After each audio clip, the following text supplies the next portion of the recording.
Hoje trago para vocês Fome, de Knut Hamsun, escritor norueguês, laureado com o Nobel de Literatura em 1920. Ele, até então, é um dos pouquíssimos escritores que foi laureado devido a uma obra em específico, que é Os Frutos da Terra. Eu já fiz resenha aqui pro canal deste livro, vou deixar aqui no card, depois assista, tá? Porque esse livro é magnífico, foi uma das minhas melhores leituras de 2023. Eu amei tanto que eu resolvi procurar mais dele e foi quando eu cheguei então neste aqui. É uma edição bonita, viu? É uma coleção. Dessa coleção eu consegui 2. E tem um outro escritor aqui também. A coleção é só com escritores laureados com Nobel de Literatura. É da editora Opera Mundi, de 1971. Gente, 53 anos, imagina. E esse livro tá super inteiro, tá? Olha, bem douradinho. Tem fitilho, que é a coisinha mais fofa. Eu amo. Eu acho que são detalhes muito preciosos, assim, né? Então vem aqui o fitilho. Ele vem também com gravuras, tá? Vem com textos complementares, que eu acho muito rico, muito precioso. Edição já traduzida por Carlos Drummond de Andrade. Aqui é vendida hoje também é essa tradução que o Drummond fez, tá?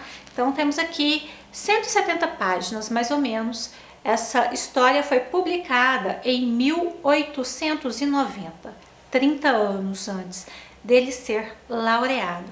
E aqui a gente tem um romance egocêntrico. O que é isso?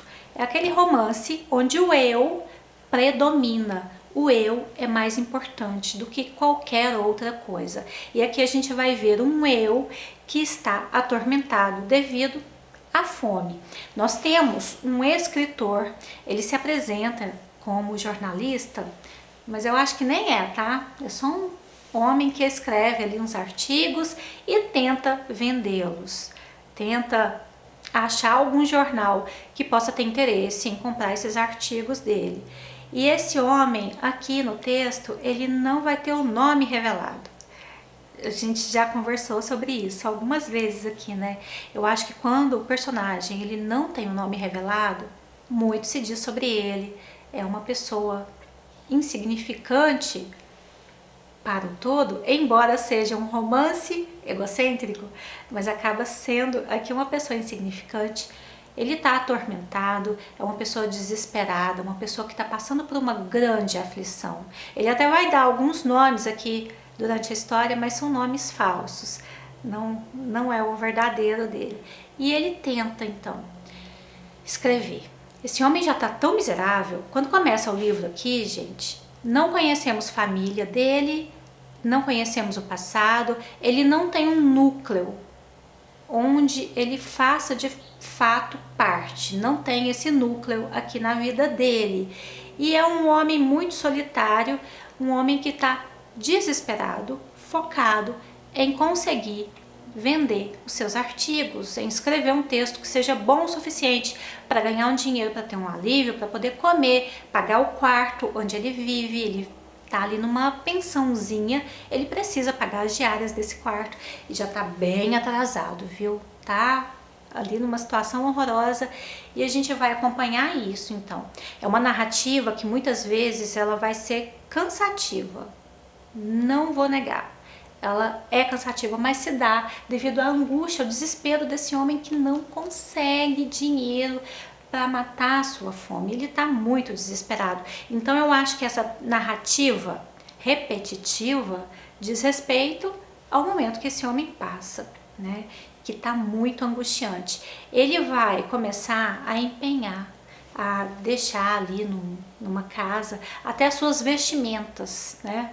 Tentando pegar um dinheiro, depois ir lá e rever essa peça. Ele começa a se desfazer de tudo, praticamente ele vai ficando sem roupa, ele já não tem nem mais o colete, porque o colete já ficou lá nesse lugar. Ele tem um toco de lápis, que é assim, preciosíssimo, é a ferramenta de trabalho dele, né? A vela já acabou. E ele agora já está tão aflito que ele está pensando em empenhar o cobertor dele. Pensa, o homem mora lá na Noruega.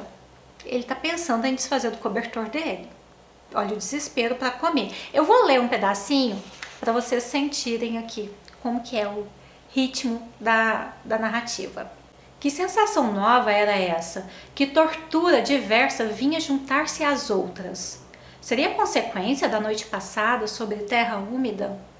Ou resultaria talvez de não ter ainda almoçado? Para falar a verdade, era simplesmente absurdo viver assim. Pelas 5 chagas de Cristo, não podia compreender por que havia merecido essa perseguição especial. E veio-me repentinamente a ideia de que podia muito bem tornar-me um crápula e, sem esperar mais nada, empenhar o cobertor a troco de uma coroa. Seriam 3 refeições, suficientes para subsistir enquanto procurava arranjar qualquer coisa. Que desespero, hein?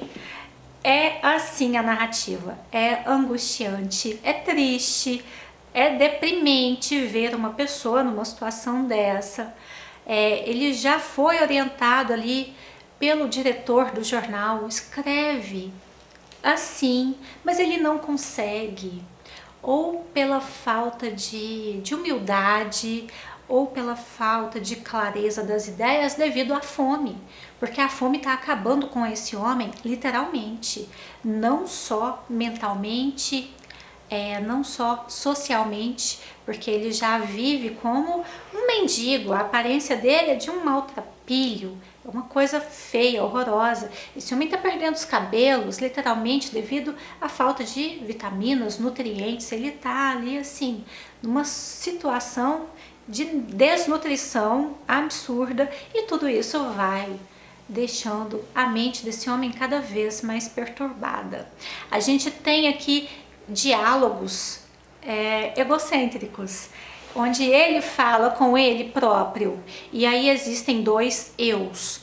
Aquele eu superior, que se entende um humano culto, erudito, intelectualizado, capaz de escrever, e tem aquele eu inferior, que é aquele homem medíocre, passando muita fome, sem ter onde dormir, sem ter apoio de ninguém, sem ter nada, um homem muito solitário, um homem muito desesperado. E em alguns momentos aqui da narrativa, ele vai conversar com ele próprio. E aí esse eu superior ainda tenta usar ali de algum sarcasmo com ele próprio. É uma situação, assim, muito deprimente. Vai ter aqui alguns momentos em que ele vai tá um pouco mais tranquilo, né? Vai conseguir alguma coisinha, mas logo depois ele volta para a miséria total.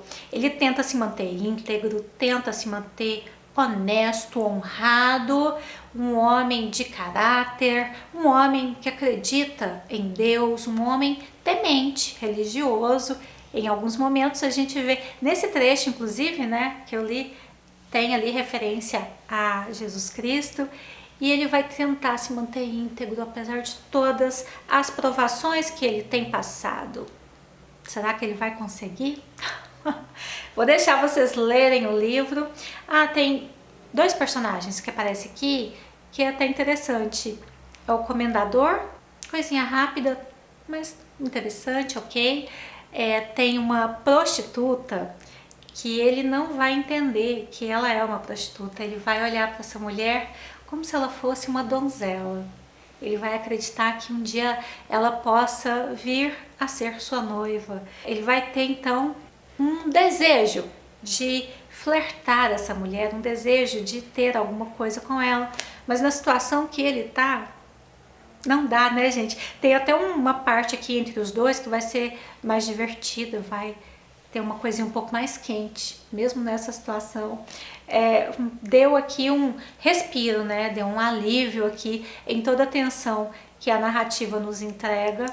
É um livro muito interessante, angustiante, sofrido, mas escrito de maneira muito inteligente, muito inteligente. O final dele entrega pra gente meio que um final em aberto.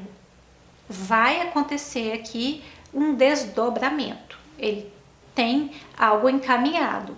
Se vai dar certo ou não, não sabemos. Eu fiquei tão pessimista com este cidadão que eu acho que Vivian, acho que ele não vai conseguir, não vai vingar. É um homem que não me causou empatia, eu não consegui me conectar a ele, não consegui entrar aqui no sentimento, sabe? Para querer que esse homem realmente tenha ali uma condição mais feliz. Eu fiquei indiferente. Achei bem interessante, o contrário do que aconteceu com a minha outra leitura de Knut Hamsun, né, que foi Os Frutos da Terra. Aqui eu me apaixonei pelo ser humano, que é o Isaac, nosso personagem principal aqui. Amei, amei, amei, sabe? Aquele tipo de personagem que você fica desejando tudo de melhor para ele. Aqui em Fome não aconteceu isso, tá, gente? Eu fiquei realmente indiferente a este cidadão. É triste, é uma narrativa sofrida, mas é só. Se você ainda não leu Knut Hamsun, eu vou te pedir um favor. Não comece por Fome. Comece pelo Os Frutos da Terra, que é uma obra magnífica, tá? Comece pelo que há de melhor. Porque eu vou falar pra vocês, se eu tivesse começado por Fome, muito provavelmente eu talvez não iria ler Os Frutos da Terra. Então fica a dica, combinado?